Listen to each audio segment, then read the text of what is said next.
দুর্গন্ধ আর বিষাক্ত এডিস মশার স্বর্গরাজ্য। জঞ্জালের স্তূপে ঢাকা পড়া এই জায়গাটি খুব কি চেনা মনে হচ্ছে? হ্যাঁ, এটি সেই বদ্দারহাট ঝর্ণা চত্বর। প্রথম দেখায় কোনো ভাঙার মনে হলো এটি মূলত চট্টগ্রামের অন্যতম ব্যস্ততম মোড় বদ্দারহাটের কেন্দ্রবিন্দু। যে জলধারা একসময় পথচারীর চোখে প্রশান্তি জোগাত, রক্ষণাবেক্ষণের অভাবে সেই ঝর্ণা আর ভাস্কর্য এখন পরিণত হয়েছে ডেঙ্গুর কারখানায়। প্রশাসনের চরম উদাসীনতায় কোটি টাকার এই প্রকল্প এখন জনদুর্ভোগের কারণ হয়ে দাঁড়িয়েছে। 5 আগস্টের কারণে এটা ভাঙচুর এবং এটা রক্ষণাবেক্ষণের সমস্যার কারণে এখন মশার উপদ্রবের কারণে মানুষ এখানে বসতে পারে না।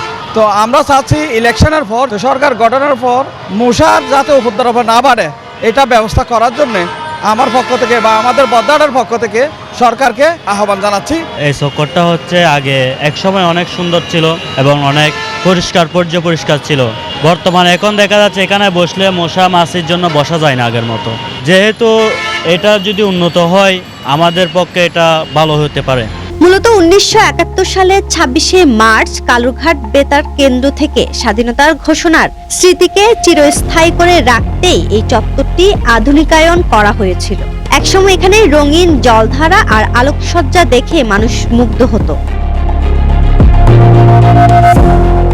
কিন্তু গেল জুলাইয়ের অস্থিতিশীল সময়ে একদল দুর্বৃত্ত ঝর্ণার ভেতরকার মূল্যবান বৈদ্যুতিক তার, পাম্প এবং লাইটগুলো ছিঁড়ে নিয়ে যায়।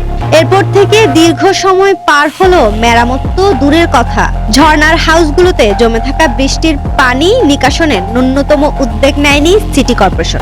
ফলে একদিকে ময়লার স্তূপ, অন্যদিকে দিনের আলোতে এখানে মশার কামড়ে অতিষ্ঠ পথচারী ও স্থানীয় ব্যবসায়ীরা।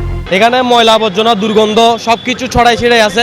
এখানে ব্যবসায়িকরা ব্যবসা করতে পারতেছে না, আর এভরিথিং এখন বদ্দারহাট এলাকাটা পুরো নোংরা বানায় রাখছে। এখন মনে করেন দেখতেছেন তো অবস্থা, এখানে কি একটা অবস্থা। তো আশা করব সরকারের থেকে দৃষ্টি আকর্ষণ করছি, 12 তারিখ নির্বাচনের পরে যে আসুক ওনারা দেখবেন এই জায়গাটাতে বদ্দারহাট এলাকার একটা সুন্দর একটা পরিবেশ গঠন করে দেখ, আমরা এটাই আশাবাদী থাকবো। একদিকে ডেঙ্গু সচেতনতায় মাইকিং আর অন্যদিকে শহরের গুরুত্বপূর্ণ চত্বরে মশার আড়ত। প্রশাসনের এমন বৈপরীত্য নিয়ে ক্ষুব্ধ সচেতন মহল। স্বাধীনতার স্মৃতি বিজড়িত এই ভাস্কর্যটি কি এভাবেই অবহেলিত ধুঁকতে থাকবে, নাকি তার হারানো জৌলস ফিরে পাবে, তা এখন সময়ের দাবি। জাতি হিসাবে আমরা কতটাই না অকৃতজ্ঞ যে চত্বরটি একসময় নাম করা ছিল। এই বদ্দারহাট এরিয়ার সকলের পরিচিত একটি চত্বর ছিল, যেখানে এসেই নতুন এক অনুভূতি জাগ্রত হতো। সেই চত্বরটি আজ অবহেলায় জীর্ণ অবস্থায় পড়ে আছে, নেই কোনো রক্ষণাবেক্ষণ। তার উপর পানি জমে, যে পানিতে জমে আছে হাজারো মশা, যাতে বাড়ছে ডেঙ্গু। আমরা প্রশাসনের কাছে দাবি জানাই এই চত্বরটি যাতে আবারও রক্ষণাবেক্ষণ করে আবারও সেই আগের মতো উজ্জ্বল তৈরি করা হবে, কারণ এটিই তো আমাদের আরেকটি বীরের প্রতীক। নুরাফরিন পপি, 24 টিভি, চট্টগ্রাম।